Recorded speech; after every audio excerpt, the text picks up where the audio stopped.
Halo Sobat Rebahan, selamat datang di channel hiburan kaum rebahan.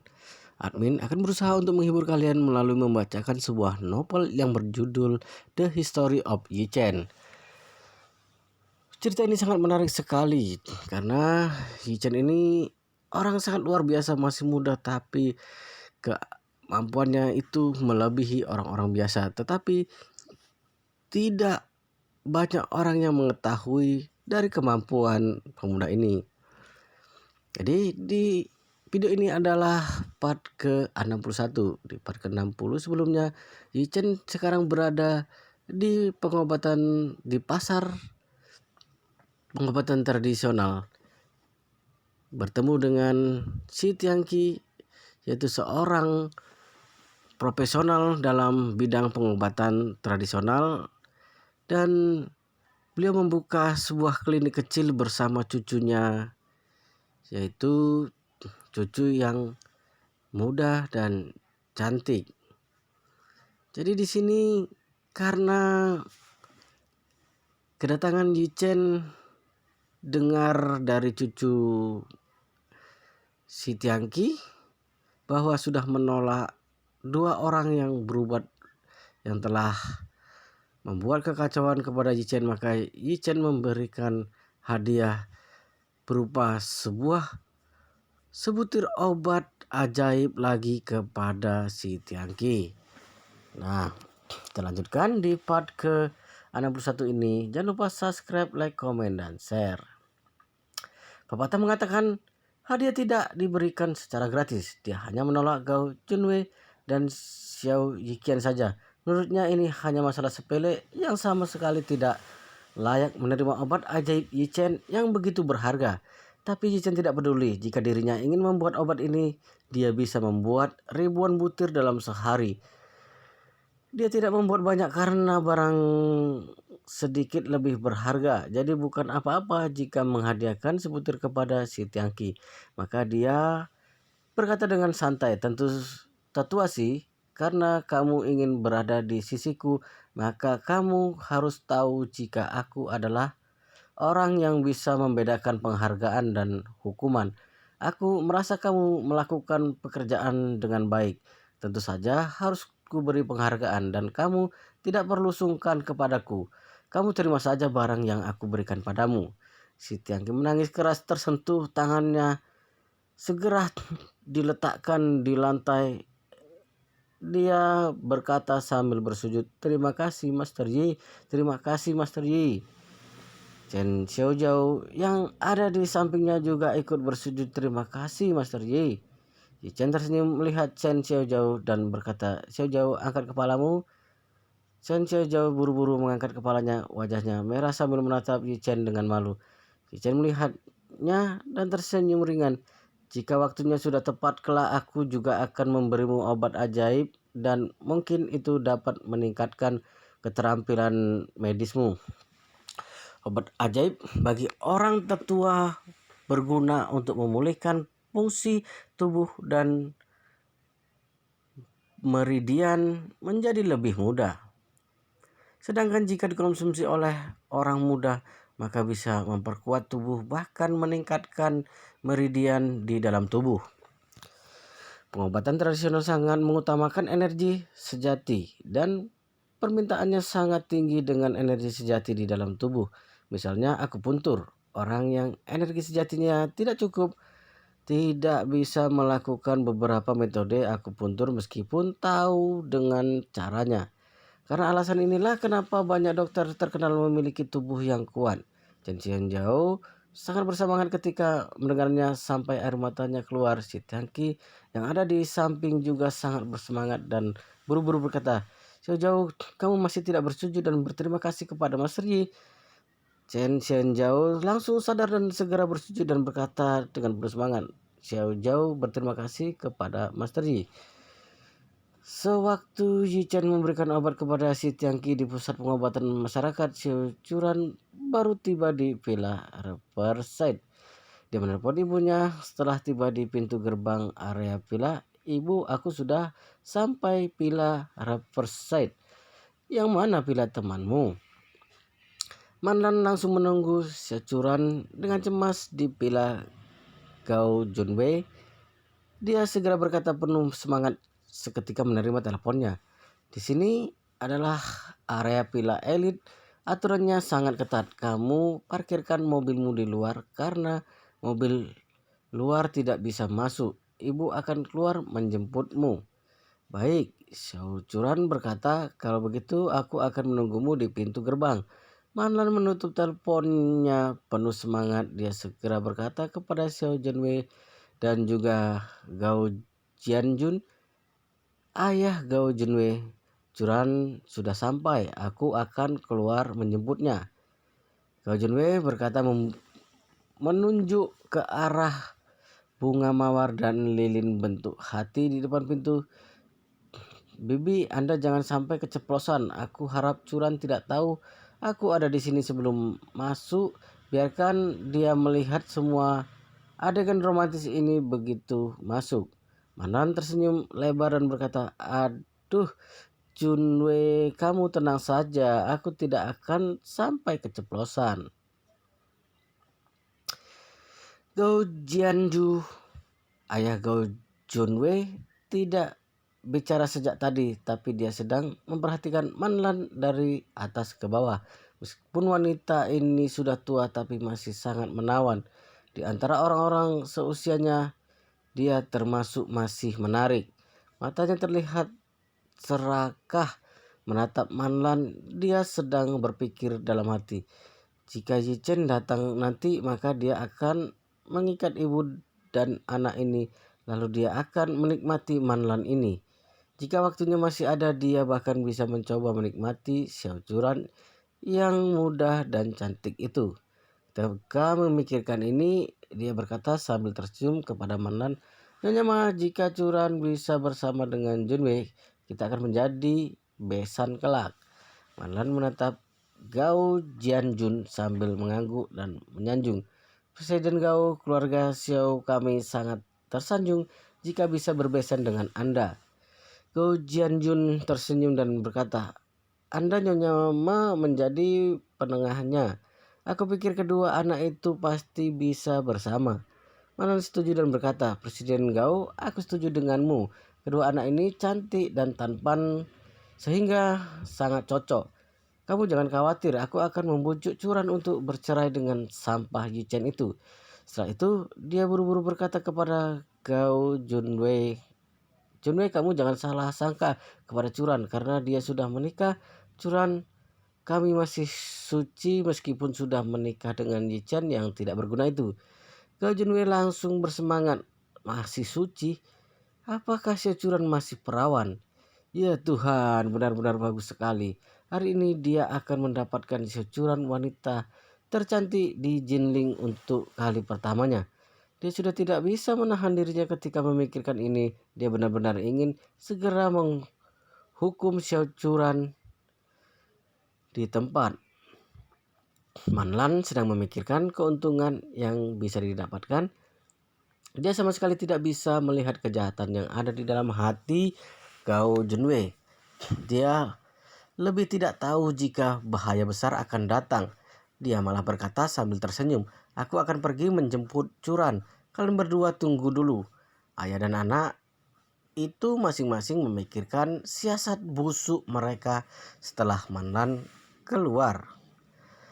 Gao Junwei berkata, tidak sabar ayah, Xiao Curan masih perawan. Jika membunuhnya setelah sekali pakai bukankah terlalu rugi?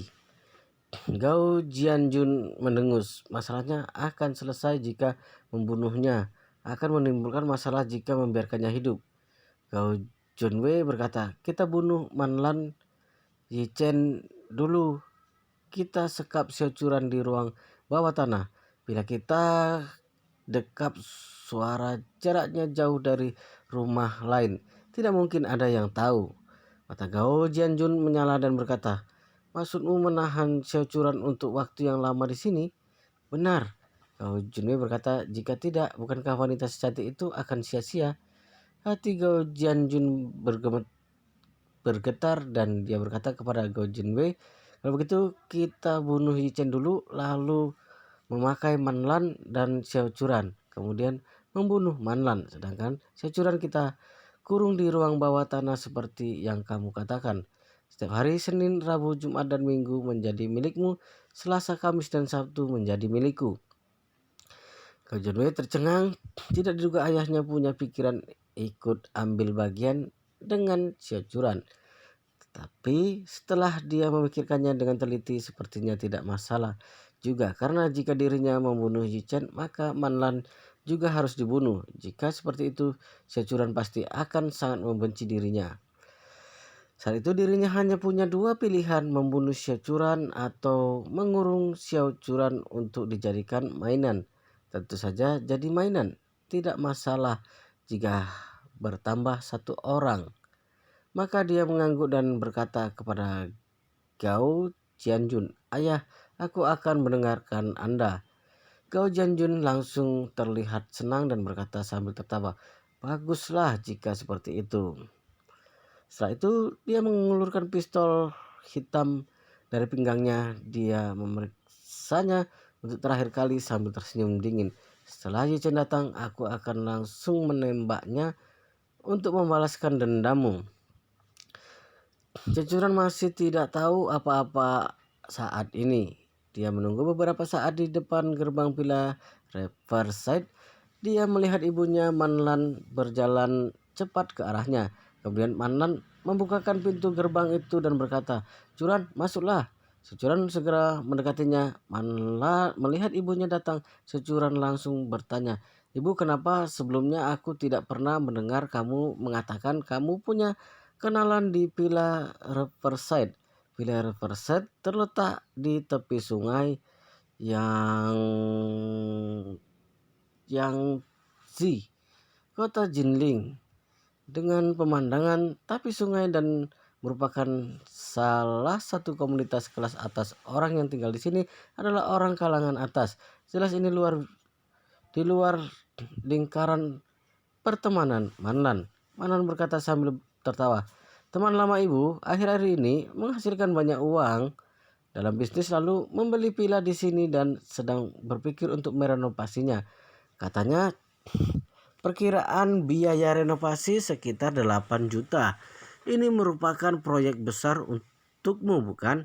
Syacuran tertawa dan berkata, "Tentu saja, renovasi rumah biasa yang lebih dari 1 juta sudah termasuk proyek besar." Mandan tersenyum dan berkata, "Baguslah kalau begitu, mari kita cepat ke sana. Kita lihat tata letaknya lalu berikan sebuah perkiraan rencana dulu." "Baik." Mandan segera membawa Syacuran ke depan pintu villa nomor 8. Dia menekan bel. Pintu villa mewah terbuka, lalu Gao Junwei muncul sambil tersenyum hangat di depan pintu. Syacuran langsung tertegun dan wajahnya berubah menjadi agak dingin. Dia tidak menghiraukan sama sekali. Dia langsung bertanya kepada Manan yang ada di belakangnya, "Ibu, teman yang kamu maksud adalah dirinya?" Manan berkata dengan canggung, "Curan, kamu jangan panik dulu. Janwei menyiapkan kejutan untukmu." Gao Janwei segera mengangguk. Dia bergerak dan terlihat mawar berbentuk hati di depan pintu. Syacuran bertanya kepada ibunya dengan nada marah, "Ibu, ternyata kamu bekerja sama dengan Gao Junwei untuk untuk berbohong padaku." Mana segera berkata, "Curan, kamu dengarkan penjelasan ibu. Dia tulus terhadapmu." Gao Junwei juga segera menjelaskan, "Curan, ini bukan salah bibi. Aku yang meminta bibi membantuku memintamu kemari." Syacuran melihat Manan ekspresinya terlihat dingin. "Ibu, kamu benar-benar membuatku kecewa." Setelah itu dia berbalik dan hendak pergi. Manlan segera menghadang jalannya dan membujuknya, "Curan, ibu yang salah, tapi ibu tidak berbohong padamu. Semua ini demi kebaikanmu. Junwei membahas sesuatu bersamamu. Villa ini miliknya dan ingin direnovasi." Curan mengerutkan alisnya. Dia berkata dengan marah, "Aku dan dia bukan orang yang sejalan." Mata Manlan melotot dan berkata, "Apa yang kamu katakan? Junwei sudah cukup merendah demi minta maaf padamu. Kamu lihat betapa baik anak ini. Kenapa kamu masih keras kepala?" Setelah itu dia tidak menunggu Syacuran beraksi. langsung mendorongnya masuk ke dalam rumah. Manlan tidak tahu jika dia mendorong putrinya masuk ke dalam lubang api, juga mendorong dirinya sendiri ke lubang api. Dia sangat berharap jika Seochuran bisa menghilangkan semua kesalahpahamannya terhadap Gao Junwei, kemudian bisa memiliki kesan baik terhadap menantu hebat di dalam hatinya. Dengan begitu dia bisa bercerai dengan Ji Chen si sampah itu, kemudian menikah dengan Gao Junwei. Seochuran baru saja didorong paksa oleh ibunya sehingga dia merasa sangat marah. Ibu biasanya tidak memiliki moral. Ibu biasanya tidak memiliki moral dan batas toleransi, bahkan lebih cinta uang daripada nyawa. Tapi dia bisa menahan semua ini. Tapi ibunya bahkan menipu dirinya sekarang sehingga dia merasa sangat kecewa. Dia ingin keluar tapi tidak terduga Gao Junwei langsung mengunci pintunya. Seochuran melihatnya dengan tatapan dingin. Gao Junwei, tolong biarkan aku keluar. Curan, kamu sudah datang. Jangan buru-buru pergi. Bagaimana kalau kita mengobrol di dalam? Gao Junwei berada di depan Seochuran sampai menatap wanita ini dengan tatapan berapi-api. Melihat kaki panjangnya, pinggangnya yang ramping, bentuk tubuh yang sempurna, wajah yang cantik, hatinya benar-benar sudah tidak bisa menahannya. Wanita ini sangat mempesona dan menarik sehingga hatinya semakin panas. Securan menatapnya dengan jijik dan berkata dengan dingin, "Tidak ada yang bisa aku bicarakan denganmu. Tolong minggir." Manan masih melihat di samping sambil tersenyum. "Aduh Curan, kenapa sikapmu buruk sekali? Bicara baik-baik dengan Junwei." Curan mendengus. Tidak ada yang perlu dibicarakan antara aku dan dia. Setelah itu dia menunjuk Gao Junwei sambil memperingatinya. "Gao Junwei, tolong minggir, aku mau keluar." Gao Junwei tiba-tiba tertawa melihat ekspresi Curan yang dingin. Pada saat yang sama wajahnya terlihat berubah. Wajahnya terlihat jahat sambil tertawa licik. "Securan, apakah kamu pikir dirimu hebat? Aku beritahu kamu. Aku memintamu datang karena aku memandangmu. Kamu jangan tidak tahu diri. Jika tidak, maka kamu akan menderita nanti." Ekspresi Securan berubah. Dia bertanya, "Gao Junwei, apa yang ingin kamu lakukan?" "Apa yang ingin aku lakukan?" Gao Junwei tertawa terbahak-bahak. Nada bicara terdengar nada sinis. "Tentu saja aku ingin menidurimu." Securan langsung kaget seketika mendengar ini. Hatinya merasa takut dan ingin segera melarikan diri. Tapi dia masih belum sempat berlari. Gao Junwei memegang tangannya dengan kuat sehingga tidak bisa bergerak. Securan berkata dengan marah, "Lepaskan aku." Gao Junwei melihat wajahnya sambil tertawa. "Curan, kamu benar-benar semakin cantik. Aku benar-benar ingin menidurmu sekarang." Pada saat ini dia melihat penampilan Securan yang cantik. Dia melihat wajah dan bentuk tubuh sempurna yang mempesona. Api di dalam matanya terlihat membara. Bagi dirinya dia benar-benar ingin mendapatkan tubuh Securan, bahkan dalam mimpinya juga. Harus diketahui jika Securan adalah wanita tercantik di Jinling. Dia benar-benar pantas menyandang predikat ini. Dia memang yang terbaik di antara yang terbaik. Dan sekarang wanita cantik yang hampir sempurna ini akan segera menjadi miliknya. Bagaimana mungkin hatinya tidak bersemangat? Mana yang mendengar ini terlihat tidak percaya. Bukankah Gao Junwei mengatakan ingin minta maaf kepada Curan lalu menyatakan cinta padanya? Tapi apa yang terjadi sekarang? Dia segera maju untuk menghentikannya. "Junwei, ada apa ini? Kamu tidak berkata seperti ini kepada bibi sebelumnya." "Bicara apaan?" Wajah Gao Junwei berubah. Dia langsung menendang Manlan sehingga dia jatuh ke lantai dan mendengus. "Apakah kamu benar-benar berpikir aku memintamu memanggil putrimu ke sini karena aku ingin menyatakan cinta padanya, kemudian menjadi menantumu? Kamu jangan bermimpi." Setelah itu dia berkata lagi dengan wajah dingin, "Kamu yang mata duitan ini layak jadi ibu mertuaku. Aku beritahu kamu, aku hanya ingin meniduri Curan saja, bukan hanya aku, ayahku juga." Pada saat ini Gao Jianjun datang dengan membawa pistol. Dia berkata sambil tersenyum, "Putraku, katamu benar setengah. Aku bukan hanya mau meniduri Curan. Aku juga ingin mencoba Manlan. Aku paling suka dengan wanita menawan usia seperti ini. Wajah Manlan terlihat pucat. Dia berkata, kalian tidak bisa melakukan ini. Ini melanggar hukum. Hukum apaan? Gao Junwei mengumpat dengan dingin. Kami bukan hanya akan meniru kalian, tapi juga akan membunuh Yi Chen. Seorang sampah miskin berani menyinggungku juga membuat kakiku patah. Aku akan menembaknya di depan kalian. Manlan menangis karena ketakutan. Dia berkata, Junwei, ini adalah dendam pribadi antara kamu dan Yi Chen. Tidak ada hubungannya dengan kami. Aku tidak peduli kamu mau melakukan apa kepada Yi Chen, tapi kamu harus melepaskan kami berdua dulu. Melepaskan kalian, Gao Junwei berkata dengan jijik. Mimpi kamu. Kamu dan Xiao Churan tidak ada yang bisa pergi hari ini. Manan berkata sambil menangis. Junwei, Bibi percaya kamu bukan anak jahat. Kamu berbuat seperti ini karena Yi Chen mematahkan kakimu.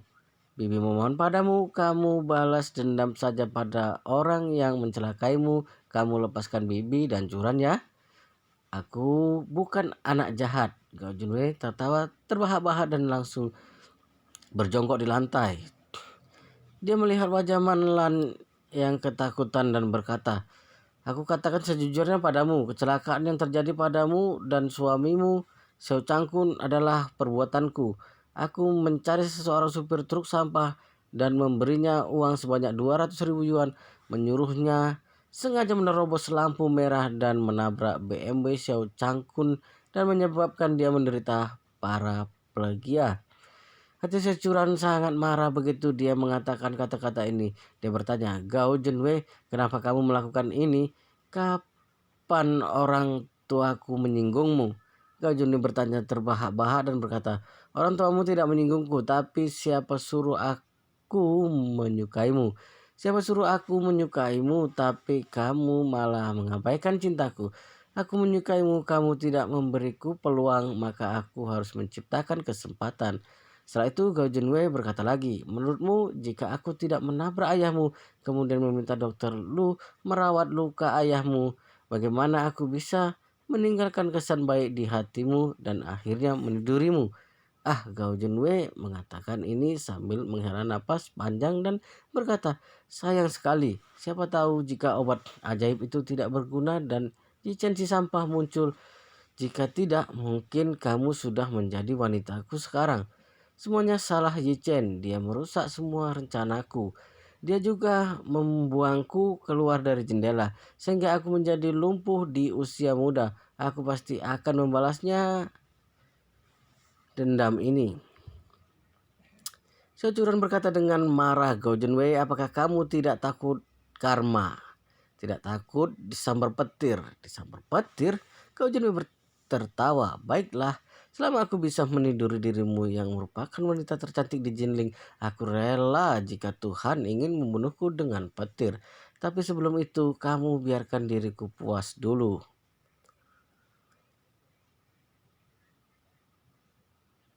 Wow, luar biasa sekali guys. Jadi ini benar-benar jebakan ternyata. Gao Junwei ini benar-benar menjebak Manlan, orang tua dari Securan dan Curan sendiri. Jadi apakah yang akan terjadi selanjutnya? Ikuti terus video berikutnya. Jangan lupa subscribe dan aktifkan lonceng notifikasi agar teman-teman tidak ketinggalan jika admin upload video terbaru.